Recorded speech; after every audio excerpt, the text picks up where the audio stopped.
السلام علیکم ورحمۃ اللہ وبرکاتہ۔ بسم اللہ الرحمن الرحیم۔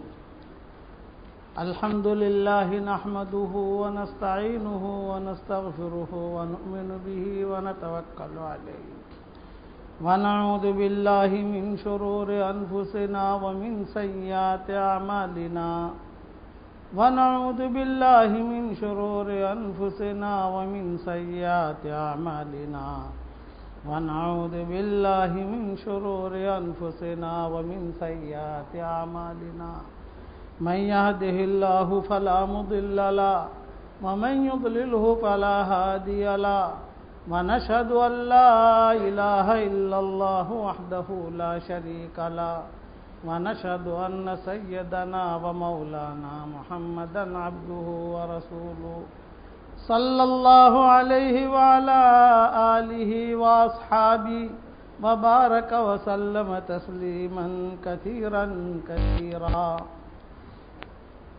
امان صفوان ابن امیہ حين استامن له عمير بن وهب اخرج الواقدي وابن عساكر عن عبد الله بن الزبير رضي الله تعالى عنهما قال لما كان يوم الفتح اسلمت امرأة صفوان بن امیہ البغوم بنت المعدل من كنانة واما صفوان بن امیہ فهرب حتى أتى الشعب وجعل يقول لغلامه يسار وليس معه غيره ويحك انظر من ترى قال هذا عمير بن وهب قال صفوان ما أصنع بعمير والله ما جاء إلا يريد قتلي قد ظاهر محمدا صلى الله عليه وسلم علي فلحقه فقال يا عمير ما كفاك ما صنعت بي حملتني علي دينك وعيالك ثم جئت تريد قتلي قال أبا وهب جعلت فداك جئتك من عند أبر الناس وأوصل الناس صلى الله عليه وسلم وقد كان عمير قال لرسول الله صلى الله عليه وسلم يا رسول الله سيد قومي خرج هاربا ليغضب نفسه في البحر وخاف ألا تؤمنه فآمنوا فداك أبي وأمي فقال رسول الله صلى الله عليه وسلم قد آمنته فخرج في إسري فقال إن رسول الله صلى الله عليه وسلم قد آمنك فقال صفوان لا والله لا أرجع معك حتى تأتيني بعلامة أعرفها فقال رسول الله صلى الله عليه وسلم خذ عمامتي فرجع عمير إليه بها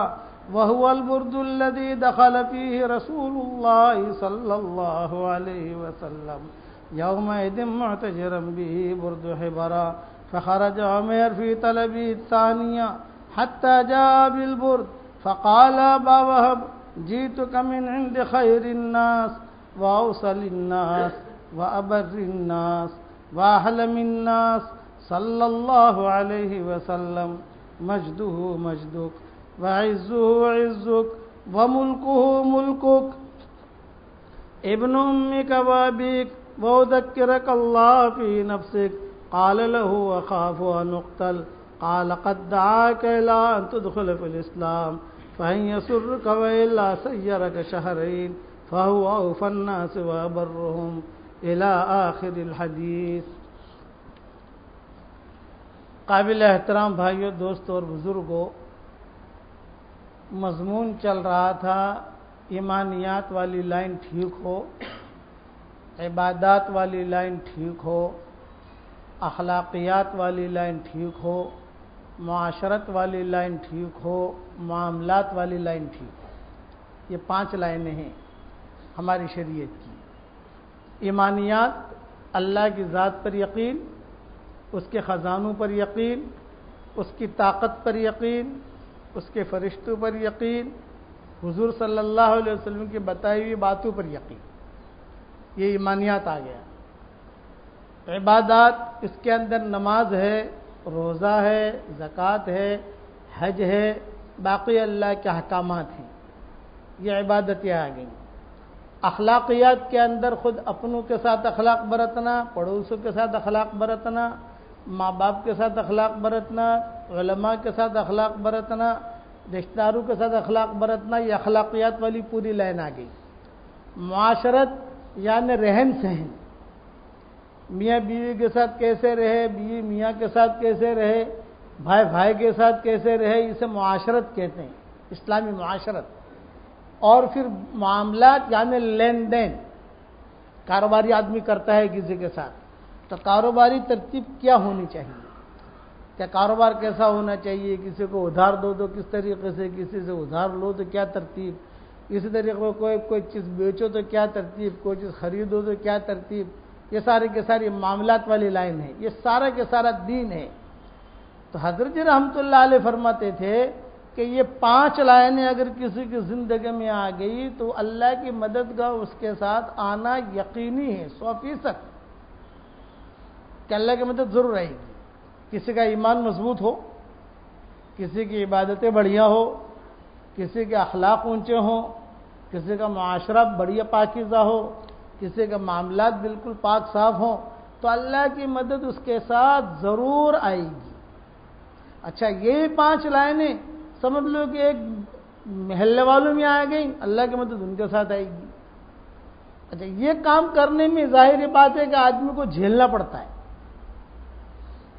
بھائی ایوب علیہ السلام والا قصہ، اس میں 2 باتیں لے کے چل رہا ہوں۔ ایک، اخلاق یہ بہت اونچے ہونے چاہیے۔ دوسرا کہ کوئی حال آوے تو وہ حال میں آدمی یہ دیکھے کہ اللہ کا حکم کیا ہے۔ میں نے پہلے ایک بات کہی تھی، حالات کا اتار چڑھاؤ ہوگا، احکامات کا اتار چڑھاؤ نہیں ہوگا، احکامات نہیں بدلیں گے۔ یہ نہیں کہ صاحب جو ہے اللہ نے یہ حکم دیا تھا بدل دو، نہیں کرنا، کہ حالات کا اتار چڑھاؤ، کبھی بیماری ہے، کبھی تنگ دستی ہے، کبھی شفا ہے، کبھی صحت ہے، کبھی جوانی ہے، کبھی بڑھاپا ہے، کبھی یہ چیزیں چلتی رہتی ہیں انسان کی زندگی میں۔ لیکن احکامات جو آسمان سے آ گئے، جو آج قرآن شریف میں پڑھا گیا کہ رضیت لکم الاسلام دینہ، الیوم اکملت لکم دینکم واتممت علیکم نعمتی ورضیت لکم الاسلام دینہ، آج میں نے میرا دین مکمل کر دیا اور اسلام، تم کو اسلام دے کر میں خوش ہو گیا۔ اللہ کہتے ہیں میں نے تم کو اسلام دیا، میں خوشی کے ساتھ دیا امانت آپ کو، ورضیت لکم الاسلام دینہ، کہ بہت اچھا مذہب اللہ نے دیا، اور میری جتنی نعمتیں ہیں ساری کی ساری میں نے مکمل کر دی۔ الیوم اکملت لکم دینکم، یہ دین مکمل ہو چکا۔ اب دین کے بارے میں ظاہر بات ہے کہ آدمی کوئی کام کرے گا تو اتار چڑھاؤ ہوگا۔ ایوب علیہ السلام پر نامناسب حالات آئے، وہی ایوب علیہ السلام والا قصہ، اور اسی کے ضمن میں اخلاق بیان کروں گا انشاءاللہ میں، کہ ایوب علیہ السلام پر اتنے نامناسب حالات آئے کہ 18 سال تک بیمار رہے، 18 سال۔ اچھا، کیڑے پڑ گئے تھے، روایتوں میں آتا ہے، تو کیڑا جو ہے کہ زبان پر کیڑے نہیں تھے، بس زبان خالی بچی ہوئی تھی، باقی اچھا اب وہ کیڑے کبھی گر جاتے تھے تو کتابوں میں لکھا ہے کہ وہ کیڑا لے کر ایوب علیہ السلام اوپر رکھ دیتے تھے، بھی اللہ نے تجھ کو جو ہے تیری غذا میرا گوشت بنایا ہے کہ میرا تو وہاں کیوں جا، تو یہاں آ جا۔ 18 سال تک اچھا برابر جھیلتے رہے۔ کتابوں میں لکھا ہے کہ 24 گھنٹے میں ایک مرتبہ اللہ تعالیٰ کی طرف سے ان کے جبریل علیہ السلام آ کر پوچھتے تھے اللہ نے بھیجا ہے اور سلام کہا ہے، اور یہ کہا ہے کہ ایوب سے پوچھو کیسی طبیعت ہے۔ تو ایوب علیہ السلام کہتے تھے کہ مست ہو جاتے تھے، یہ سوال جواب جو آسمان سے خبر آتی بھئی اللہ نے بھیجا ہے، تو وہ انتظار میں رہتے تھے کہ جبریل کب آتے ہیں، جبریل علیہ السلام کب آتے ہیں، وہ انتظار میں رہتے تھے ایوب علیہ السلام۔ تو وہ اللہ کی طرف سے جو سلام آتا تھا، وہ سلام آنے سے 24 گھنٹہ ان کی تکلیف دور ہو جاتی تھی۔ جب صحت مل گئی ایوب علیہ السلام کو اور بہت ہی طبیعت ان کی اچھی ہو گئی تو غمگین رہنے لگے۔ تو بیوی نے پوچھا کہ حضرت اب تو صحت اللہ نے دے دی، مال بھی اللہ نے واپس دے دیا، بچے بھی اللہ نے واپس دے دیے، محل بھی تیار ہو گیا، سب کچھ ہو گیا، اب جو ہے یہ آپ اب غمگین کیوں رہ رہے ہو؟ یوں کہا جب سے صحت ملی ہے وہ سلام آنا بند ہو گیا۔ مجھے انتظار رہتا تھا اللہ کی طرف سے جو پیغام آتا تھا کیسی طبیعت ہے، تو اس میں جو مزہ آتا تھا وہ مزہ اب نہیں ہے، کیونکہ وہ بیماری چلے گئی، صحت آ گئی، تو جبریل کا آنا ہی بند ہو گیا۔ تو ان کی بیوی نے حکیم سے مشورہ کیا، میں حکیم تک پہنچا تھا، یاد ہوگا آپ کو، اور حکیم سے مشورہ کر کے یوں کہا کہ حکیم صاحب میرا شوہر ہے بہت کمزور ہے۔ اچھا وہ تھا شیطان، اتنی بات یاد رکھنا کہ شیطان جو ہوتا ہے وہ الگ الگ بھیسوں میں آتا ہے، اس کا ایک بھیس نہیں ہوتا، وہ انسان کی شکل اختیار کر سکتا ہے، انسانوں میں کبھی شیطان ہوتا ہے۔ وَكَذَلِكَ جَعَلْنَا لِكُلِّ نَبِيٍّ عَدُوًّا شَيَاطِينَ الْإِنسِ وَالْجِنِّ، کہ اللہ قرآن میں کہہ رہے ہیں وَكَذَلِكَ جَعَلْنَا لِكُلِّ نَبِيٍّ عَدُوًّا شَيَاطِينَ الْإِنسِ وَالْجِنِّ، ہر نبی کے لیے ہم نے انسانوں میں سے بھی شیطان بنائے ہیں اور ان کے لیے جناتوں میں کے شیطان بھی ہوتے ہیں، کہ جو بھی دین کا کام کرے گا تو کچھ شیطان بھی کھڑے ہوں گے، جناتوں میں سے بھی اور انسانوں میں سے بھی۔ یوحی بعضهم الی بعض زخرف القول غرورا ولو شاء ربک ما فعلوا۔ ہمارے والد صاحب رحمۃ اللہ علیہ جب وہاں نظام الدین میں کام کرتے تھے تو بہت ہی کوئی لوگ پریشان کرتے تھے، یہ ہر جگہ ہوتا ہے کہ ہر جگہ کچھ نہ کچھ جو ہے وہ رکھنے ڈالنے والے ہوتے ہیں۔ تو حضرت جی رحمۃ اللہ علیہ سے شکایت کی کہ حضرت میں کام کرتا ہوں یکسوئی کے ساتھ، کچھ نہ کچھ کوئی نہ کوئی آدمی جو ہے وہ پریشان کرتا رہتا ہے، پریشان۔ تو حضرت جی رحمۃ اللہ علیہ نے وہی بیٹھے ہوئے حضرت جی پان کھا رہے تھے ٹیک لگا کر، تو والد صاحب نے شکایت کی کہ حضرت فلاں مجھے پریشان کر رہا ہے، فلاں مجھے پریشان کر رہا ہے، فلاں یہ بات کہتا ہے، فلاں یہ بات کہتا ہے، میں پریشان ہوں کیا کروں۔ حضرت نے یہ آیت پڑھی کہ وَكَذَلِكَ جَعَلْنَا لِكُلِّ نَبِيٍّ، تو نبی کے لیے خالی خاص نہیں ہے یہ نبی، اور نبی کا کام جو کرے گا قیامت تک، چھوٹا آدمی چھوٹا آدمی چھوٹا آدمی چھوٹا عالم ہی نیچے آتے، نبی کو اونچا درجہ بتا دیا اللہ نے کہ اونچے آدمی کو بھی کچھ لوگ پریشان کریں گے، اس سے نیچا ہوگا اس کو بھی پریشان کریں گے، اس سے نیچا ہوگا اس کو بھی پریشان کریں گے، اس سے نیچا ہوگا اس کو پریشان کریں گے، جناتوں میں سے بھی ہوں گے اور انسانوں میں سے بھی ہوں گے، شیطانوں میں سے بھی ہوں گے انسانوں میں سے بھی ہوں گے۔ تو یہ شیطان تھا۔ اچھا شیطان جو کہ بہت پرانا ہے، جنت اس نے دیکھی، جہنم اس نے دیکھی، فرشتے کے سامنے بیان اس نے کیا، 20,000 سال تک ابلیس نے فرشتوں کے سامنے ایمان کا بیان کیا ہے۔ کتنے سال بھائی؟ 20,000۔ اور فرشتوں کے سامنے تو کتنا بڑا آدمی ہوگا، کتنا پرانا ہوگا، کتنا۔ تو وہ اس کے پاس چالاکیاں جو ہوتی ہیں وہ بھی اس کی جو پہنچ ہے اس پہنچ کے اعتبار سے ہوتی ہے، اور ہر آدمی کے پاس وہ الگ الگ روپ میں آتا ہے۔ عورت کے پاس الگ روپ سے جائے گا، تاجر کے پاس الگ روپ سے جائے گا، جوان کے پاس الگ روپ سے جائے گا، عالم کے پاس الگ روپ سے جائے گا، کسی نبی کے پاس وہ الگ روپ سے الگ طریقے سے جائے گا، ولی کے پاس الگ روپ سے جائے گا۔ تو یہ شیطان تھا، وہ حکیم کے روپ میں آیا اور اس نے ارادہ کیا کہ ایوب علیہ السلام کے ایمان کے اوپر کسی نے حملہ کرے۔ وہ اچھا اسے پتہ نہیں ہوتا کہ اللہ، اچھا جسے اللہ رکھے اسے کون چکھے،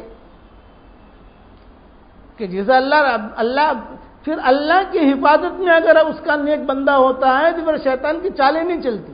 قرآن شریف میں اللہ نے دو باتیں کہی ہیں، اِنَّهُ لَيْسَ لَهُ سُلْطَانٌ عَلَى الَّذِينَ آمَنُوا وَعَلَى رَبِّهِمْ يَتَوَكَّلُونَ، کہ شیطان کی جو سنت پر چلے گا، جو پکا ایمان والا ہوگا، شیطان کی اس پر نہیں چلے گی۔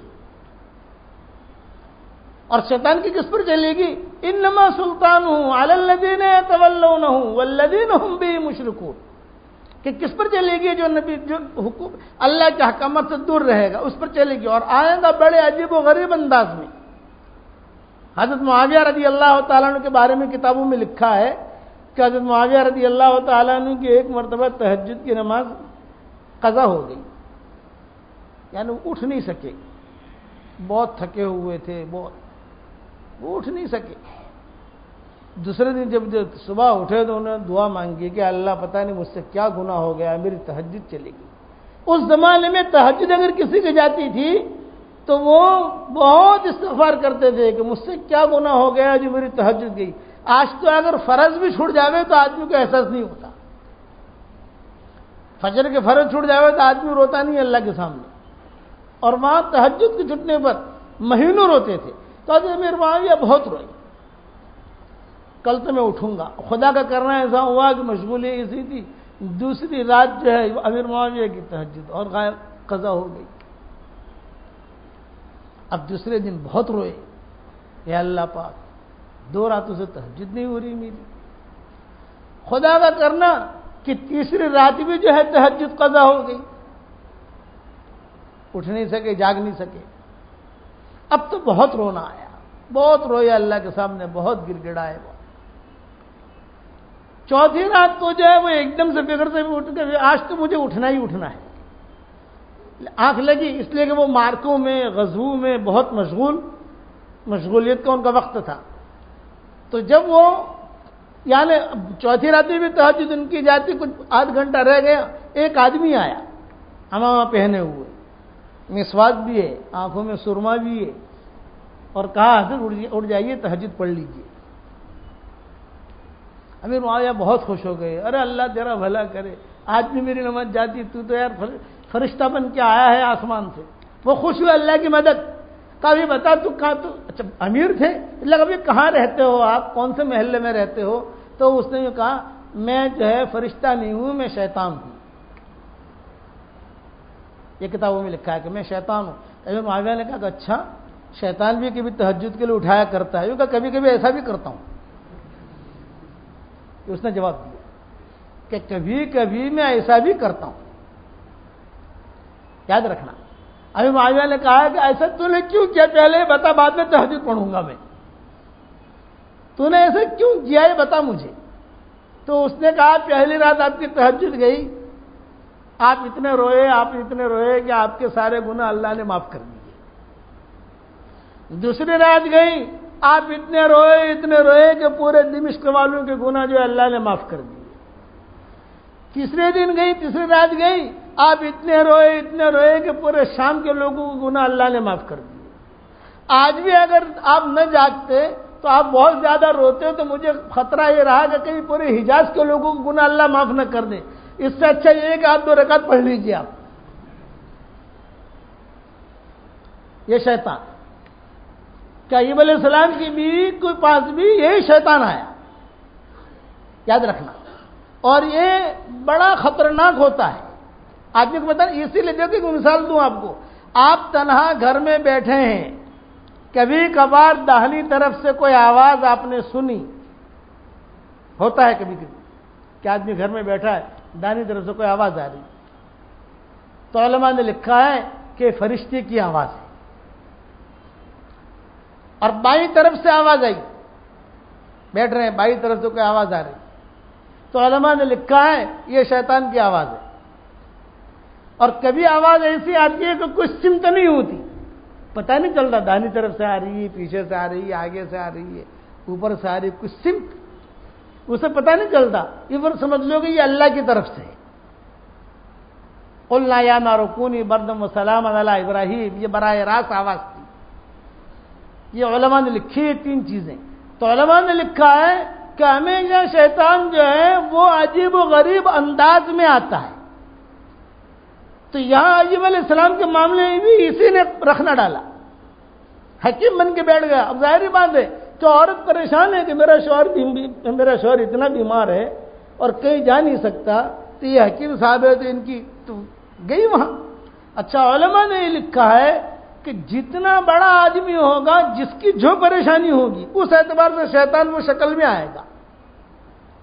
شیخ عبد القادر جیلانی رحمۃ اللہ علیہ ذکر کر رہے, بڑے اللہ والے, ذکر کر بند کمرے کے اندر, بند کمرے میں ذکر کر رہے الا اللہ الا اللہ الا اللہ لا الہ الا اللہ. اب ظاہری بات ہے کہ ان کا ایک مقام تھا شیخ عبد القادر جیلانی رحمۃ اللہ علیہ کا, اور بیٹھے ہوئے بند کمرے میں ذکر کر رہے. اور بہت ظاہر بات ہے کہ اللہ کا جو قرب ملتا ہے وہ اللہ کی یاد سے ملتا ہے, کہ بہت اللہ کو یاد کرتے ہوئے روتے ہوئے ذکر کر رہے. شیطان نے دیکھا کہ بھئی یہ تو بہت اونچا جا رہا ہے, یہ تو بہت اونچا جا رہا ہے، اب اس کو میں کیسے اللہ کی نگاہ سے گراؤں؟ یہ چھت سے آیا، چھت کے راستے سے، اور سونے کا پیالہ لایا، سونے کا، اس میں پانی۔ کہا عبد القادر تیرا ذکر کرنا مجھے بہت پسند آیا، یہ سونے کے پیالے میں پانی لایا ہوں، پی لے، اور دیکھ میں اللہ ہوں، تیرے لیے میں پانی لایا ہوں، میں خود لایا ہوں، جبریل کو نہیں بھیجا، کسی فرشتے کو نہیں بھیجا۔ تو شیخ عبد القادر جیلانی تو اللہ والے آدمی تھے اور عالم بھی تھے، تو انہوں نے کہا بھائی سونے کے پیالے میں پانی جو ہے یہ تو حرام ہے سونے کا استعمال کرنا، تو میں کیسے استعمال کروں اسے؟ تو خود جواب دے رہا ہے، ارے میں اللہ ہوں، جسے چاہوں حلال کر دوں، جسے چاہوں حرام کر دوں۔ تو شیخ عبد القادر جیلانی نے کہا بھئی وحی کا دروازہ تو حضور صلی اللہ علیہ وسلم پر جو ہے بند ہو گیا، یہ کون سی وحی آ رہی ہے میرے پاس؟ وحی کا دروازہ تو بند ہو گیا، یہ کون سی وحی آ رہی؟ تو اس نے کہا عبد القادر آج تو اپنے علم کی وجہ سے بچ گیا، ورنہ بڑا لمبا گھیرا ڈالا تھا میں نے تجھے پھنسانے کے لیے، اپنے علم کی وجہ سے بچ گیا۔ تو شیخ عبد القادر جیلانی نے کہا میں میرے علم کی وجہ سے نہیں بچا ہوں، میں اللہ کے فضل کی وجہ سے بچا ہوں، کہ اللہ کے فضل نے مجھے بچا لیا۔ نہیں، یہی معاملہ ہوا حضرت ایوب علیہ السلام کی بیوی کے ساتھ۔ تھی ایوب علیہ السلام کی بیوی، لیکن عورت ہی تو تھی، وہ سمجھ نہیں سکی۔ وہ کہا غازی حکیم صاحب شوہر جو ہے بہت بیمار ہے، یہ کہا آپ کے شوہر کا میں علاج کر دوں گا، بالکل مطمئن رہیں آپ، بالکل مطمئن رہیں آپ، اور آپ کو جو ہے بالکل آپ جو ہے بس خالی اتنا ہے، ہمیشہ یاد رکھنا کوئی کام ایسا مت کرنا جس سے ایمان پر زد پڑے۔ ایمان اور قرآن اور دین یہ بہت بڑی دولت ہے ہمارے پاس۔ آج کل لوگ جو ہے حالات آتے ہیں ہاتھ دکھانے کے لیے جاتے ہیں کہ صاحب ہاتھ دکھانے کے لیے، صاحب میرا ہاتھ دیکھو صاحب کہ میری پتہ نہیں میری پریشانیاں کب دور ہوں گی، اور صاحب اخبار میں ایڈورٹائز ماشاء اللہ اندھو کی دنیا، اخبار میں 1 گھنٹے میں آپ کے مسئلے کا حل، 2 گھنٹے میں آپ کے مسئلے کا حل، آدمی وہاں بھاگے گا۔ جہاں نامناسب حالات آئیں تو آدمی جو ہے ادھر ادھر دیکھتا ہے۔ ہم یہ کہتے ہیں جہاں نامناسب حال آئے سب سے پہلے 2 رکعت صلاۃ الحاجت پڑھ کر اللہ سے کہو، سب سے پہلے جاؤ، ساتھی فون کر دیں مولوی صاحب بہت پریشانی ہے، میں نے کہا درگاہ صلاۃ الحاجت پڑھی؟ یہ کہا مولوی صاحب نہیں پڑھی۔ صدقہ دیا؟ یہ کہا نہیں کیا۔ یہ کہا کوئی کار خیر کیا، استغفار کیا؟ یہ کہا نہیں۔ تو جو چیز کرنے کی ہے وہ تو کی نہیں اور دوسرے چکروں میں پڑ گئے تو اور پریشانی۔ کوئی نامناسب حال آئے 2 رکعت صلاۃ الحاجت پڑھو، اور صلاۃ الحاجت پڑھنے کی میں ترتیب بتاتا ہوں کہ صلاۃ الحاجت پڑھو، پہلی رکعت میں سورہ الم نشرہ پڑھو، دوسری رکعت میں اذا جاء نصر اللہ پڑھو،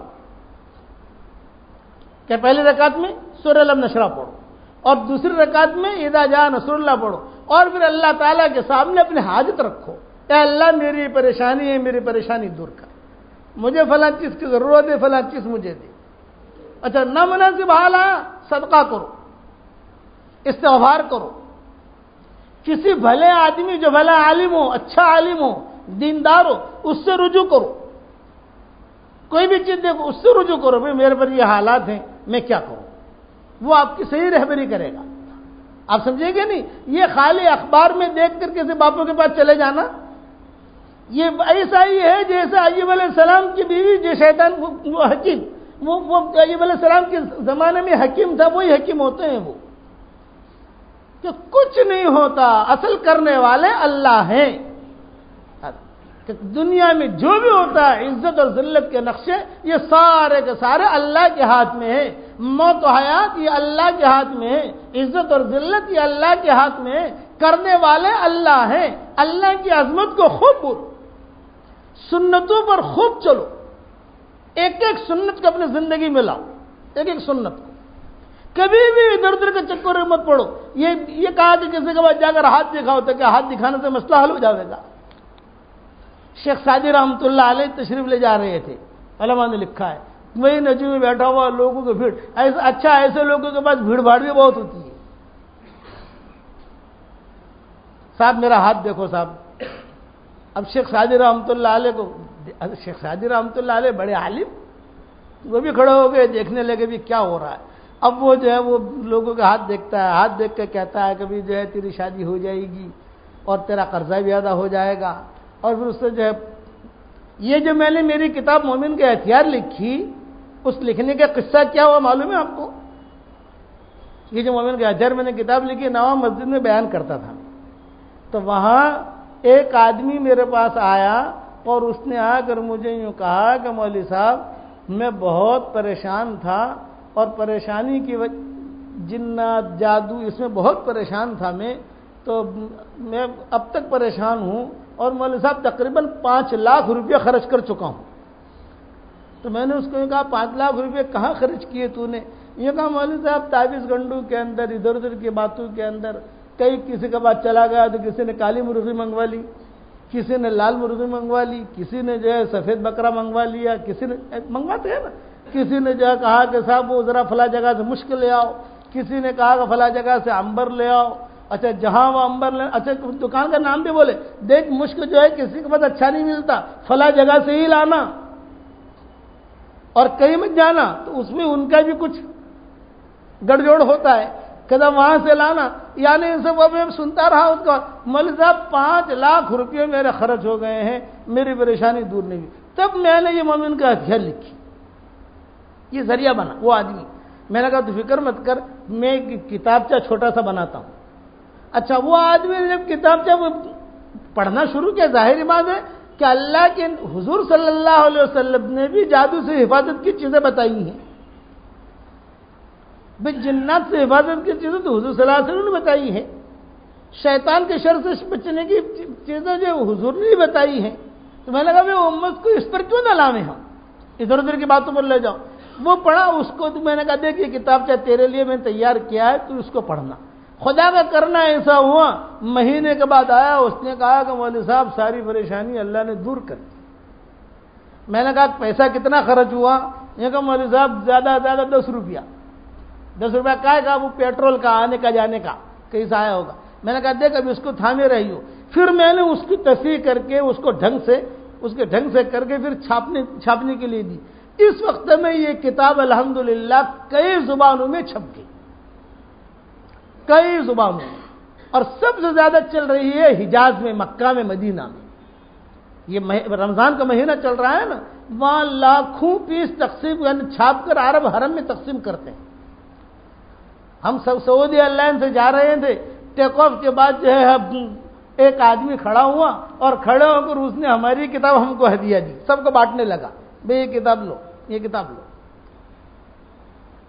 تو نبی کے پیچھے چلنے میں کامیابی ہے، اتنا یاد رکھنا، ادھر ادھر اپنی زندگی کو ضائع مت کرو۔ ہاں تو شیخ سعدی رحمۃ اللہ علیہ بھی کھڑے ہو گئے، اس کے بعد بھئی میرا ہاتھ دیکھ، شیخ سعدی نے کہا، وہ جانتے نہیں تھے کہ یہ عالم ہے، یہ کہا کہ ہاں آپ جو ہے، شیخ سعدی نے کہا کہ اچھا تو اپنا ہاتھ دیکھ، اسی کو کہا تیرا ہاتھ دیکھ، یوں کہا کہ اچھا پھر پوچھا بتا تیری موت کب آئے گی؟ اب وہ تھوڑا سٹ بٹانے لگا۔ تو شیخ سعدی نے کہا کہ بس اب میں جو ہے پولیس والے کو بلاتا ہوں اور تجھے قتل کرواتا ہوں۔ نانا صاحب کل نہیں آؤں گا، کل جا رہا ہوں۔ بھائی تو کہتا تھا 2 سال تک زندہ رہوں گا، تو یہ فرمایا نانا اب میں جھوٹی باتیں کرتا تھا، لوگوں سے پیسے لیتا تھا۔ تو اس قسم کی چیزیں ہماری شریعت میں نہیں، نجومیوں کے پاس جانا حرام ہے۔ اپنے عقیدے کو درست کرو۔ ہمارا عقیدہ یہ ہے کرنے والے اللہ ہیں، اتار چڑھاؤ آتا ہے، اس اتار چڑھاؤ کا علاج یہ ہے کہ بھی اب 2 رکعت صلاۃ الحاجت پڑھ کر، 2 رکعت صلاۃ التوبہ پڑھ کر اللہ سے معافی مانگو، قرآن پڑھو، نماز پڑھو، اللہ تعالیٰ کی طرف رجوع کرو، لوگوں کی طرف رجوع مت کرو، اللہ کی طرف رجوع کرو۔ یاد رکھنا، اب وہ شیخ عبد القادر جیلانی رحمۃ اللہ علیہ کا قصہ میں نے بیان کیا، اس قسم کے حدیثوں کے، یہ تو ایک قصہ ہے شیخ عبد القادر جیلانی کا، حدیثوں میں بھی بہت قصے آتے ہیں۔ یاد رکھنا کہ ان الشیطان یجری من الانسان مجرى الدم، کہ شیطان جو ہے وہ انسان کا خون جیسے چلتا ہے نا، وہ انسان کے خون کے ساتھ چلتا ہے، بہکاتا رہتا ہے۔ اس لیے سنت والی زندگی پر چلو گے تو بیت الخلا جا رہے ہو، دعا پہلے پڑھو پھر بیت الخلا جاؤ، بیت الخلا سے آؤ تو پھر دعا پڑھو، شیطانی اثرات سے یہ آدمی محفوظ رہے گا۔ اپنی بیوی کے پاس جاتے ہو، دعا پڑھ کے جاؤ تو جو بھی بچہ پیدا ہوگا اس میں شیطانی اثرات نہیں ہوں گے۔ حدیث شریف میں آتا ہے کہ آدمی اگر بیوی کے پاس حلال طریقے پر جاتا ہے لیکن وہ دعا نہیں پڑھتا تو شیطان بھی اس کے ساتھ صحبت کرتا ہے۔ اب حمل اگر ٹھہرا تو حمل ٹھہرنے کے بعد اس بچے کے اندر بھی شیطانی اثرات ہوں گے۔ اچھا، اب جب شیطانی اثرات ہوں گے، اب مولوی صاحب میرا بچہ بہت پریشان کر رہا ہے، ارے بھائی پہلے ہی وہ سنت کے مطابق زندگی تو تم نے نہیں گزاری، اسی لیے میں نے کتاب لکھی مدنی معاشرہ۔ یہ مدنی معاشرہ جو لکھی ہے آسان کر کے کہ وہ اس کو دیکھو تو اسے پتہ چلے گا کہ انسان زندگی کیسے گزارے۔ یہ عام لوگوں کے لیے لکھی ہے، علماء کے لیے نہیں لکھی میں نے، علماء کو تو سب معلوم ہے، لیکن عام آدمی جو مدرسے میں نہیں گیا، جو عام عورت ہے اسے کچھ جانتی نہیں ہے، اسے کیا پتا کہ میں زندگی کیسے گزاروں۔ بھئی اتنی کتاب پڑھ لو، آپ کو پتہ چل جائے گا کہ زندگی کیسے گزاروں۔ اب سمجھ میں آ گئی بات؟ تو یہی شیطان تھا، بہت میٹھی میٹھی بات کر کے کہنے لگا کہ آپ بالکل فکر نہ کیجئے، طبیعت ٹھیک ہو جائے گی، میں گارنٹی دیتا ہوں۔ یہ بیوی نے آ کر ایوب علیہ السلام سے درخواست کی کہ جی حضرت آج تو بڑا بھلا حکیم ملا ہے۔ ایوب علیہ السلام سنتے رہے۔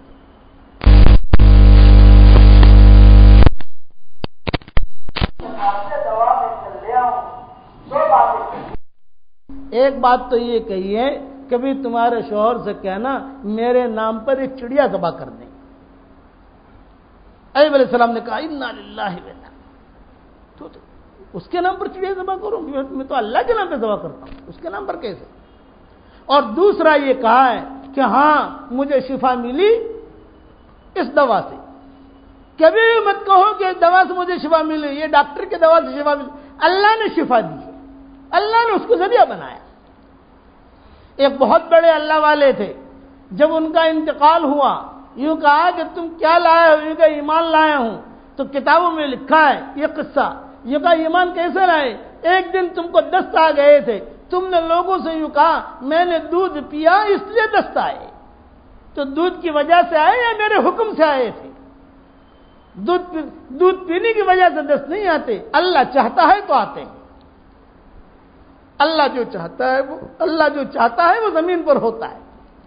ایوب علیہ السلام نے فوراً ایک دم سے بھڑک اٹھے اور کہا اے اللہ بیماری میں تو ہوں لیکن اب تو میرے ایمان پر بات آ گئی۔ رب انی مسنی الشیطان بنصب وعذاب، اس لیے شیطان کا تذکرہ قرآن میں اللہ نے جگہ جگہ کیا ہے۔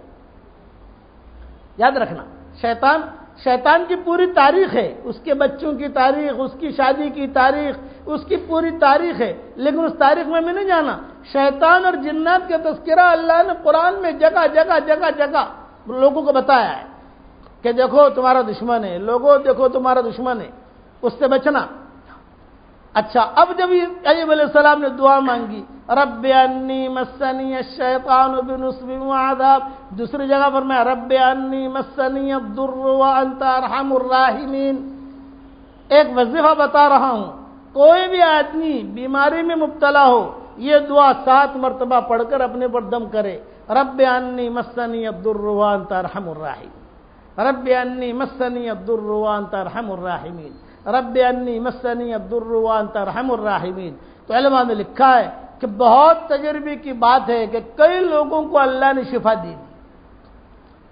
ابن قیم جو ابن تیمیہ کے بہت بڑے اچھے شاگردوں میں شمار ہوتے تھے، یہ اپنے شاگردوں کو کہتے تھے کہ تم کوئی بیمار آتا تھا تو کہتے تھے کہ رب انی مسنی الضر وانت ارحم الراحمین، ایوب علیہ السلام کی دعا۔ جہاں یہ دعا پھکی فاستجبنا له۔ اچھا، خدا کی شان کہ بیوی تو پھر چلی گئی کام پر، بیوی سے کہہ دیا خبردار وہ حکیم کے پاس مت جانا، خبردار وہ حکیم کے پاس مت جانا، وہ بالکل تو جا اپنا کام کر کے واپس آئیو، بالکل مت جانا۔ چنانچہ روایتوں میں آتا ہے کہ حضرت ایوب علیہ السلام کی اہلیہ تو چلی گئی اور یہاں انہوں نے دعا مانگی دعا مانگتے ہی اللہ نے جواب دیا، فاستجبنا له فکشفنا ما به من ضر وآتیناه اہلہ، ہم نے فوراً دعا قبول کی ایوب کی، اور ایوب کی دعا قبول کرتے ہی ہم نے جو ہے ان کی ساری پریشانی یک بالکل اسی وقت ساری ختم کر دی، چنگے ہو گئے، بہت اچھے۔ یہ کہا کہ تھا تھوڑا سا ایڑی میں پانی زمین میں مارا تو زمین سے پانی نکلنے لگا، جب زمین سے پانی نکلنے لگا تو پانی بھی بہت اچھا۔ جلدی ایوب علیہ السلام نے غسل کیا، اور غسل کر کے جو ہے بالکل اچھے کپڑے پہن کر، بخاری شریف کی حدیث ہے کہ غسل کرتے کرتے سونے کی ٹڈیاں آئی ہیں، سونے کی ٹڈیاں ایوب علیہ السلام جمع کر رہے، سونے کی ٹڈیاں، اور جمع کر کے تو کہا کہ ایوب کیا؟ ایوب کا اللہ تیرا فضل ہے، یہ تو نے فضل کیا۔ اچھا بچے جو تھے جو مر گئے تھے ان کو بھی اللہ نے زندہ کر دیا، جو مویشی چلی گئی تھی وہ بھی زندہ ہو گئی، وہ محل جو ٹوٹ گیا تو محل بھی ٹھیک ہو گیا، اور یہ بالکل وہاں انتظار میں جہاں بیٹھے ہوئے تھے، جہاں رہتے تھے وہیں پر یہ انتظار میں بیٹھے بیوی کے کہ بیوی آئے گی۔ اب بیوی رحمت آئی تو بیمار آدمی تو نہیں ہے کوئی، دیکھا کہ کوئی بہت خوبصورت آدمی ہے بیٹھا ہوا، بیوی رحمت نے پردہ کر دیا، یوں کہا بھی، اور وہاں پردے کے ساتھ تھوڑی سی ہٹ کر یوں کہا یہاں کوئی ایک اللہ کا نبی تھا، وہ اللہ کا نبی کہاں ہے؟ تو یوں کہا میں ہی تو ہوں، میری طرف دیکھ، میں ہی تو ہوں۔ یوں کہا میرے ساتھ مذاق نہ کر، میں ایک نبی کی بیوی ہوں، میں ایوب نبی کی بیوی ہوں، میرے ساتھ مذاق نہ کر۔ تو یوں کہا تو میری طرف دیکھ تو صحیح، یوں کہا نہ میرا شوہر تو یہاں تھا، اور میں سالوں سے 18 سال سے تو خدمت کر رہی ہوں، 18 سال سے تو خدمت کر رہی ہوں میں۔ وہ کہا یہ کہا تو میری طرف ایک آنکھ سے تو دیکھ، تھوڑی ترچھی آنکھوں سے تو دیکھ، آنکھ کے کنارے سے تو دیکھ۔ جو دیکھا تو پتا چلا کہ ہاں، ارے یہ کیا ہوا؟ یوں کہا اللہ نے دعا سنی، میں بالکل ٹھیک ہو گیا۔ مولانا یوسف صاحب رحمۃ اللہ علیہ فرماتے تھے کہ دین کا کام کرو گے تو نامناسب حالات آئیں گے، لیکن ان نامناسب حالات میں تم اللہ کی طرف رجوع کرو گے تو اللہ کی مدد بھی تمہارے ساتھ اچانک آئے گی، جیسے یہ اچانک مدد آ گئی، جیسے حدیثوں میں کہتے ہیں نا اچانک کا خیر عطا فرما، کہ اللہ ہمیں دعاؤں میں، حدیث کی دعاؤں میں، اے اللہ ہمیں اچانک کا خیر عطا فرما اور اچانک کے شر سے ہماری حفاظت فرما، یہ حدیث کی دعاؤں میں، کہ اللہم انی اسألک من فجاءۃ الخیر واعوذ بک من فجاءۃ الشر، اے اللہ اچانک کا خیر مجھے دے دے اور اچانک کے شر سے میری حفاظت فرما۔ اچھا شیطان سے بچنے کا طریقہ بتاؤں؟ روزانہ 10 مرتبہ اعوذ باللہ من الشیطان الرجیم پڑھ لو۔ کتنے مرتبہ بھائی؟ 10 مرتبہ۔ روایتوں میں لکھا ہے کہ روزانہ 10 مرتبہ اگر آدمی اعوذ باللہ من الشیطان الرجیم پڑھے گا تو اللہ شیطان کے مکائد سے اور مکر سے اللہ اس کی حفاظت کرے گا۔ اچھا شیطان یہ نہیں کہ حضور کے زمانے میں نہیں تھا، وہ حضور صلی اللہ علیہ وسلم کے زمانے میں بھی تھا، بس خالی اتنا ہے کہ حضور صلی اللہ علیہ وسلم کو زیادہ پریشان نہیں کرتا تھا، وہ کہتا تھا کہ میرا شیطان مسلمان ہو گیا ہے، اسے کہتے تھے کہ آتا ہے میرے پاس بھی ہے لیکن وہ جب زیادہ چلتی نہیں اس کی، وہ میرا شیطان مسلمان ہو گیا ہے، یعنی وہ دور دور، لیکن دور دور رہ کر جو ہے وہ دوسروں کو، صحابہ کے ساتھ تو ہوتا تھا، خود حضور صلی اللہ علیہ وسلم فرماتے تھے ابو ہریرہ کھجوریں آئی ہیں۔ اچھا ایک بات اور بتاؤں کہ کبھی کبھی شیطان جو ہے نا بہت بھلی باتیں بتاتا ہے، ہاں کبھی کبھی شیطان اچھی بات بھی بتاتا ہے۔ کھجوریں بہت آئی تھی مدینہ منورہ میں بہت، تو حضور صلی اللہ علیہ وسلم نے ابو ہریرہ سے کہا ابو ہریرہ یہ کھجوریں بہت آئی ہیں، ذرا تم اس کی نگرانی کرنا، حفاظت کرنا، لیکن دیکھ ایک چور آئے گا۔ حضور صلی اللہ علیہ وسلم فرماتے ایک چور آئے گا اور وہ کھجوریں چوری کرے گا تو میرے پاس چور کو پکڑ کے لانا۔ ابو ہریرہ کہتے ہیں بہت اچھا۔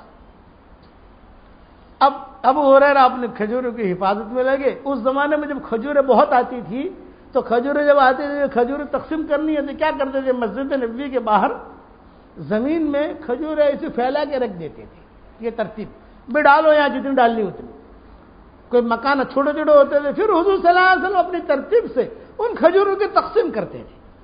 بھئی 1 کلو وہاں دے دو، 2 کلو وہاں دے دو، 3 کلو وہاں دے دو، ایسے یتیموں میں، بیواؤں میں، ساتھیوں میں تقسیم فرما دیتے تھے۔ تو بہت کھجوریں آئی تھی، اور کھجوریں آتی تھی چونکہ وہ حجاز کا علاقہ کھجوروں کا علاقہ ہے۔ حجاز کا جو علاقہ ہے وہ کھجوروں کا علاقہ ہے، کہ وہاں کھجور، اور مدینہ منورہ میں تو کھجوریں بہت ہوتی ہیں۔ تو وہ لوگ جو ہے وہ بھیجتے تھے حضور صلی اللہ علیہ وسلم کی خدمت میں۔ تو حضور صلی اللہ علیہ وسلم نے فرمایا کہ وہ جو ہے رات کو چور آئے گا، اس کو پکڑ کے لانا۔ اب ہریرہ کہتے ہیں کہ میں نماز پڑھتا رہا، دعا مانگتا رہا، نماز پڑھتا رہا، لیکن آخری رات میں میری آنکھ لگ گئی تو میں نے دیکھا کہ وہ کوئی کھڑ کی آواز آ رہی ہے۔ میری آنکھ کھلی تو میں نے دیکھ لیا چور چوری کر رہا ہے، میں نے جا کر اسے پکڑ لیا۔ چل حضور کے پاس، اس نے کہا ابو ہریرہ میری بات تو سنو، میں چوری کے لیے کیوں آیا؟ میرے چھوٹے چھوٹے بچے ہیں اور میری بیوی بچے، پریشان تھا تو ہی تو آیا، تم تو بھلے آدمی ہو، اب نہیں آؤں گا میں۔ بڑی منت لجاجت کی۔ ابو ہریرہ کہتے ہیں کہ میں نرم دل چھوڑ دیا اس کو۔ فجر کی نماز پڑھی حضور صلی اللہ علیہ وسلم کے پیچھے، تو حضور صلی اللہ علیہ وسلم نے پوچھا ابو ہریرہ کیا ہوا چور کا؟ حضرت آیا تو تھا لیکن میں وہ اتنا رویا کہ میں نے چھوڑ دیا اسے۔ ابو ہریرہ نے کہا کہ حضور نے کہا آج رات کو تمہاری ڈیوٹی پھر ہے، بھئی کھجوروں کی حفاظت یہ آپ کی ڈیوٹی ہے، اور آج رات کو پھر آئے گا، پکڑ کے لانا۔ اب ابو ہریرہ نے کہا کہ اب تو میں بالکل چوکن، اللہ کے نبی نے کہا ایک مرتبہ تو نافرمانی ہو گئی، کہ ایک مرتبہ تو مان لیا، میں نے چھوڑ دیا اس کو۔ رات کو میں جاگتا رہا، دائیں بائیں، کہیں سے آئے گا، کہیں یہاں سے آوے۔ پھر جو ہے وہ تھوڑا سا جھوکا لگا تو دیکھا کہ کوئی چوری کر رہا ہے، میں نے دیکھا اور پھر میں نے پکڑ لیا اس کو۔ اب تو میں حضور کے بدلے جاؤں گا۔ ابو ہریرہ میری بات تو سن، یہ کہ بتاؤ، یہ کہا بھی دیکھو، چونکہ اگر آدمی سے 1 مرتبہ ہو جائے، 2 مرتبہ ہو جائے تو معاف کر دو، تم مجھے معاف کرو گے تو اللہ تمہیں معاف کرے گا۔ تم مجھے معاف کرو اللہ، میں تو ایسی میٹھی میٹھی باتیں کی، میں نرم دل، میں نے کہا جا معاف کر دیا جا، اب مت آنا۔ اب نماز کے لیے آیا فجر کی، حضور نے پھر یہ سوال کیا ارے بھائی کیا ہوا تمہارے چور کا؟ جی حضرت آیا تو تھا لیکن وہ تو ایسی باتیں کر گیا کہ میں تو چھوڑ دیا اس کو۔ ابو ہریرہ نے کہا، حضور نے فرمایا آج رات کو پھر ڈیوٹی تمہاری، آج رات کو پھر آئے گا۔ اب تیسری رات ابو ہریرہ کہتے ہیں کہ میں نے اپنا عزم کر لیا۔ عزم ایک ہوتا ہے ارادہ اور ایک ہوتا ہے عزم۔ عزم جو ہے بہت بڑی چیز ہے، یاد رکھنا کہ من عزم الامور، ارادے کی مثال دہی جیسی ہے۔ دہی کو موافق ہوا ملی تو ٹھیک، دہی کو نہ موافق ہوا ملی کھٹی، تو یہ ارادے والا دائیں بائیں ہو جاتا ہے، عزم والا پختہ ہوتا ہے۔ اب کی مرتبہ کتاب میں گزرنے کا عزم کر لیا پکا کہ اب تو اسے چھوڑنا ہی نہیں ہے۔ حضور نے فرمایا تھا آج پھر آئے گا، پکڑ کے لائیو۔ اب تو میں بالکل مستعدی کے ساتھ، پھر آنکھ لگی تو پھر دیکھا چوری کر رہا ہے۔ اب میں نے کہا بھائی آپ تو چھوڑنے کا نہیں، تجھے پکڑ لیا اسے۔ یہ کہا ابو ہریرہ میری بات سن۔ یہ کہا نہیں سننا، یہ کہا تو بات تو سن۔ یہ کہا کہ میں تو پوری رات جاگتا رہا اور تھکتا رہا، میں تجھے ایسا وظیفہ بتاتا ہوں کہ تجھے تھکنے کی ضرورت نہیں، تو خالی پڑھ کے سو جا، کوئی بھی آدمی یہاں نہیں آ سکتا، کوئی چوری نہیں کر سکتا۔ ابو ہریرہ نے کہا کہ اچھا بتا، یہ کہ پہلے مجھے چھوڑ دو تو سکھاؤ نا، آپ مجھے چھوڑ دو تو یہ وظیفہ بتاؤں تم کو۔ ابو ہریرہ نے کہا نا میں تو حضور کے بدلے جاؤں گا، یہ کہ میں ایسا وظیفہ تجھے بتاتا ہوں کہ تیرے لیے تو تھکے گا ہی نہیں، بس رات کو خالی پڑھ کے سو جا تو پوری رات تیرے مال کی، تیرے جان کی، تیرے گھر کی، تیرے دکان کی، سب کی حفاظت کرے گا، اور فرشتہ آ کر حفاظت کرے گا۔ ابو ہریرہ نے کہا فرشتہ آ کر حفاظت کرے گا؟ یہ کہا ہاں۔ میں کہا بتا، یہ کہ پہلے مجھے چھوڑ دو، میں دور جا کے بتاؤں گا۔ ابو ہریرہ نے کہا تو اگر بھاگ گیا تو یہ بھی تو ہوتا ہے نا، دور چھوڑا بھاگ گیا، یہ کہ نا بتا کے جاؤں گا، میں بتا کے جاؤں گا۔ ابو ہریرہ نے کہا اچھا ٹھیک ہے، تھوڑا سا دور گیا اور کہا کہ رات کو آیت الکرسی پڑھ کے سو جاؤ، رات کو آیت الکرسی پڑھ کے سو جاؤ تو پوری رات فرشتہ آ کر تمہاری حفاظت کرے گا۔ تمہارے جان کی بھی حفاظت کرے گا، تمہارے مال کی بھی حفاظت کرے گا، یہ کہہ کر یہ جا وہ جا وہاں گیا۔ اب یاد ابو ہریرہ آئے حضور صلی اللہ علیہ وسلم کے بعد نماز کے لیے، نماز پڑھا کے حضور نے پوچھا ارے ابو ہریرہ کیا ہوا، وہ چور کا کیا ہوا؟ فرمایا حضرت آیا تو تھا لیکن کوئی وظیفہ بتا گیا ہے۔ آپ نے فرمایا کیا وظیفہ بتا گیا؟ یہ کہا آیت الکرسی کا۔ آپ نے فرمایا کہ ابو ہریرہ وہ شیطان تھا اور بات تجھے صحیح بتا گیا ہے، ہوا کذوب کہ اس کی بات وہ تو جھوٹا ہے لیکن اس کی بات یہ سچی ہے۔ پھر حضور نے فرمایا کہ آیت الکرسی اسی حدیث میں آتا ہے رات کو آیت الکرسی پڑھ کے سو جاؤ۔ اچھا گھر کے کونوں میں آیت الکرسی پڑھنی شروع کر دی نہیں کہ بھائی؟ ارے بتاؤ تو صحیح یار۔ ہاں یہ عبد الرحمن ابن عوف جو ہے وہاں سے ہی لیتے تھے کہ حضور صلی اللہ علیہ وسلم صحابہ کو کہتے تھے رات کے وقت میں آیت الکرسی پڑھ کے سو جاؤ تو آسمان سے فرشتہ آئے گا جو تمہارے جان کی، تمہارے مال کی، سب کی حفاظت کرے گا۔ ایک صحابی کہتے ہیں کہ ان کا ایمان اتنا مضبوط تھا، وہ کہتے ہیں کہ میں رات کو آیت الکرسی پڑھ کے سوتا تھا، فرشتہ گھر میں آتا تھا، سلام کرتا تھا، میں اس کو سلام کا جواب دیتا تھا۔ آ گیا حفاظت کرنے والا۔ وہ صحابی اپنے ایمان کا تذکرہ کرتے تھے کہ میں روزانہ آیت الکرسی پڑھتا ہوں اور جہاں پہنچتا ہوں ولا یؤودہ حفظہما وہو العلی العظیم، جہاں یہاں پہنچا فرشتہ آتا تھا السلام علیکم، میں اس کے سلام کا جواب دیتا تھا۔ تو حضور نے فرمایا کہ وہ جھوٹا ہے، وہ تھا شیطان لیکن بات صحیح بتا گیا۔ اس قسم کی چیزیں حضور کے صحابہ سنتے تھے تو عبد الرحمن ابن عوف نے معمول بنا لیا تھا روزانہ اپنے گھر کے چاروں کونوں میں آیت الکرسی پڑھ کے دم کرتے تھے روزانہ۔ تو عبد الرحمن ابن عوف کہتے تھے کہ الحمدللہ، ان کی 4 بیویاں تھیں عبد الرحمن ابن عوف کی۔ کتنی بھائی؟ 4 بیویاں، کہ میری 4 بیویاں الحمدللہ اللہ نے مجھے مال بھی بہت دیا اور ہر شر سے میں محفوظ بھی رہا، اور اتنا مال اللہ نے دیا، اتنا مال اللہ نے دیا کہ جب انتقال ہوا عبد الرحمن ابن عوف کا اور ورثہ جب تقسیم ہونے لگا تو سونا نکلا۔ ایک مکان تھا ان کا، مکان میں سونے کے یعنی ڈھیر کے ڈھیر لگے ہوئے۔ تو صحابہ نے وہ بڑے بڑے ٹکڑے جو ہے وہ نکالے، اب تقسیم کرنا ہے بیویوں کے اندر، بچوں میں، تو کہتے ہیں جیسے لکڑی کاٹی جاتی ہے نا اس طریقے سے سونا کاٹ کاٹ کے تقسیم کیا۔ اس لیے آیت الکرسی پڑھنے کی عادت رکھو۔ آدمی آیت الکرسی پڑھے گا، کپڑا پہنو تو بسم اللہ کر کے پہنو، کپڑا نکالو تو بسم اللہ کر کے نکالو، کوئی چیز رکھو تو بسم اللہ کر کے رکھو، کوئی چیز اٹھاؤ تو بسم اللہ کر کے۔ یہ چیزیں جو ہیں شیطان کو دور کر دیتی ہیں، شیطانی اثرات کو ختم کر دیتی ہیں۔ بات سمجھ میں آ گئی؟ اچھا اسی مضمون کو لے کر میں کل انشاءاللہ چلوں گا۔ تھوڑا سا جو ہے شیطان کے بارے میں کچھ اور بھی بتا دوں کہ ابھی یہ کس طریقے پر آتا ہے اور کیسے کیسے وسوسہ ڈالتا ہے۔ ایک تو سب سے زیادہ خراب آدمی، سب سے زیادہ خراب شیطان وہ ہوتا ہے جو آدمی کو وضو میں پریشان کرے۔ وضو کرتے کرتے شک آتا ہے نا، پتہ نہیں میرا وضو ہوا کہ نہیں ہوا۔ یا آپ نے دیکھا ہوگا کئی لوگوں کو، ہم بھی ہاؤس پر دیکھتے رہتے ہیں، 1 گھنٹے تک ہمارے یہاں دہلی نظام الدین میں ہم وہاں دیکھتے رہتے ہیں کہ 1 گھنٹے تک وضو کر رہا۔ میں نے کہا ارے بھیا میں تو جا کر آدھی گیا مشورے سے، تو وضو ہی کر رہا، یہ کہ مطلب وضو ہوا نہیں میرا۔ پھر ایک آدمی تھا، 1 عرب تھا، تو اس کو تو میں نے دیکھا تو وہ وضو کرتے کرتے وہ بار بار پانی ڈالے، بار بار پانی ڈالے، تو اس نے جب کرتا ہی نکال لیا، اپنا کرتا ہی نکال لیا، نکال کر یہاں پانی ڈالنے لگا۔ تو میں نے کہا یہ شادہ، تو کہا شیخ شیعہ بس میں نے کہا یہ بڑا شیطان ہے۔ تو خال اعوذ باللہ من الشیطان الرجیم پڑھ اور یہ چکڑے چھوڑ، کتنا پانی ضائع کیا۔ حدیث میں آتا ہے قیامت کے قریب میں لوگ وضو میں پانی کا بہت اسراف کریں گے، کہ وضو میں پانی بہت بہائیں گے، کہ بھئی ضرورت ہے کتنی، کہ بھئی 3 مرتبہ آدمی اپنا دھو لے تو اس سے جو اس کو وضو ہو جاتا ہے، لیکن بار بار پانی بہائیں گے۔ پانی یہ اللہ کی نعمت ہے، اس کے لیے اس پانی کی بھی قدر کرو۔ پانی جو بلڈنگ میں ہوتا ہے نا، بلڈنگ میں یہ پانی گھر دھونے کے لیے نہیں ہوتا۔ بعض لوگوں کی عادت ہوتی ہے کہ پورے گھر کو دھوئیں گے پانی سے نا، پانی میں سب کہاں گئے۔ ہم نے یہ ہمارے حضرت جی رحمۃ اللہ علیہ کو دیکھا، کیرلا کے سفر پہ ہم جا رہے تھے، جمعہ کا دن تھا، تو ہم نے سارے ساتھیوں نے حضرت جی سے کہا کہ حضرت آج جمعہ کا دن ہے اور آپ کو ہم غسل کرا دیں۔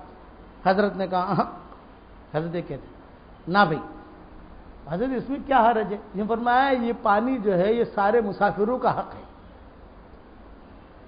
اس میں سارے مسافر ٹرین میں جو چل رہے ہیں یہ سب کا حق ہے اس پانی کے اندر، اور میں غسل کروں، غسل کے لیے پانی نہیں ہے، یہ آدمی کی حاجت کے لیے ہے، زیادہ سے زیادہ ہم وضو میں پانی استعمال کر لیں۔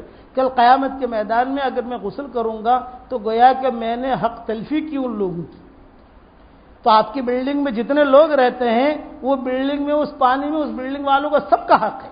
اب جو ہے کوئی دوسرا آدمی تو جو ہے بعض لوگ ہوتے ہیں کہ برابر ان کی جالیاں بالیاں پانی سے وہ بڑا روزانہ صاف کریں گے، روزانہ جو ہے، اور نیچے جانے والے لوگ بھی پریشان ہوں گے، کئی مرتبہ ہم پر بھی ہوتا ہے، بھی آ رہے نماز کے لیے اور وہیں تو جو ہے پانی گرا، پتہ نہیں پانی پاک ہے ناپاک ہے، بھی چلو گھر جا کر کپڑے بدلو۔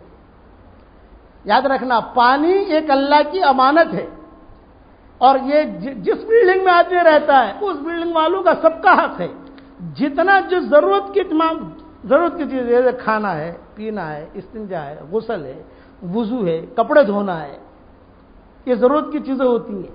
کبھی کبھار جو ہے بھائی کوئی عید کا دن آیا تو تھوڑا سا، لیکن روزانہ جو ہے ماشاءاللہ وہ نل لے کر روزانہ جو ہے بالٹی لے کر جو ہے پورا کے پورا، پھر بالٹی تھوڑا بہت اگر آدمی پوچھا پوچھا مار تو صاف کر دے تو ٹھیک ہے، لیکن باقاعدہ جو ہے وہ پچکاری سے جو ہے پانی بالکل گھر جو ہے بالکل پکا مسلمان، یعنی گھر جو ہے پکا مسلمان ہو جانا چاہیے کہ گھر آج بالکل پکا یہ حق کی تلفی ہے۔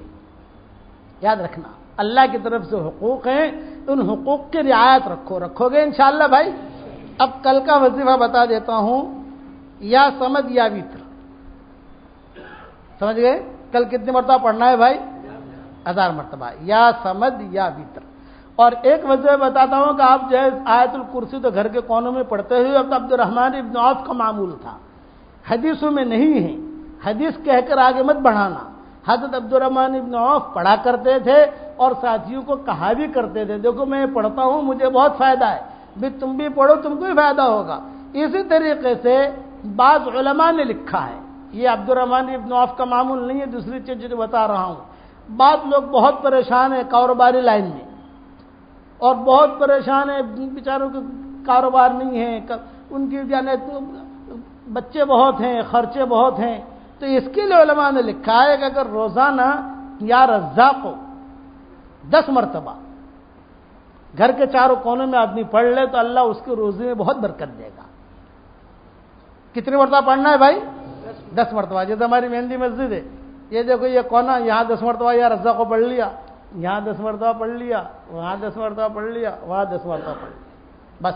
اچھا وقت تو اس کا ہوتا ہے تہجد کا۔ اب چونکہ تہجد میں آدمی سحری کی وجہ تو اٹھتا ہی اٹھتا ہے، لیکن اگر جیسے تہجد رمضان کے بعد بھی اگر آدمی پڑھ لے تو بھی حرج نہیں ہے، لیکن یہ جب بھی پڑھے اچھا وقت یہ ہے کہ تہجد میں پڑھے۔ اب جب آیت الکرسی آپ پڑھتے ہو کھڑے رہ کر یا رزاق کو ہی پڑھ لو، کتنا مرتبہ پڑھنا ہے بھائی؟ 10 مرتبہ۔ لیکن یہ علماء نے لکھا ہے، اور آیت الکرسی والا جو عمل ہے چاروں کونوں میں، یہ کس کا ہے بھائی؟ عبد الرحمن ابن عوف کا۔ اور عبد الرحمن ابن عوف کا عمل ہے، یہ چیز کہاں سے ہے یہ میری کتاب بکھری موتی میں دیکھ لینا، ٹھیک ہے؟